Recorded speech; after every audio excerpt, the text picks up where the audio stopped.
Philistines take the ark in victory. So the word of Samuel came to all Israel. Now Israel went out to meet the Philistines in battle, and they camped beside Ebenezer, while the Philistines camped in Aphek. Then the Philistines drew up in battle formation to meet Israel. When the battle spread, Israel was defeated by the Philistines, who killed about 4,000 men on the battlefield. When the people came into the camp, the elders of Israel said, "Why has the Lord defeated us today before the Philistines? Let's take the ark of the covenant of the Lord from Shiloh, so that he may come among us and save us from the power of our enemies." So the people sent men to Shiloh, and from there they carried the ark of the covenant of the Lord of armies, who is enthroned above the cherubim. And the two sons of Eli, Hophni and Phinehas, were there with the ark of the covenant of God.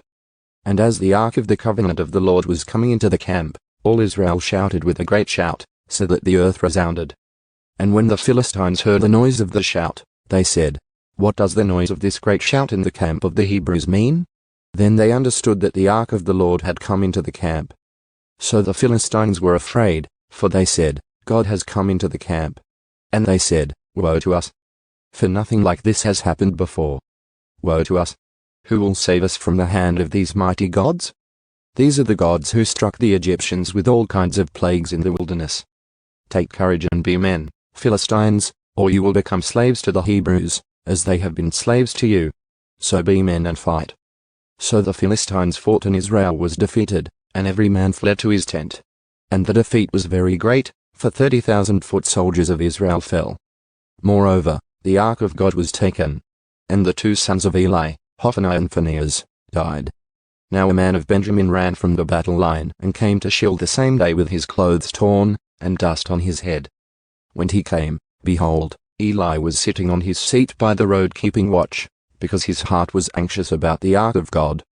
And the man came to give a report in the city, and all the city cried out.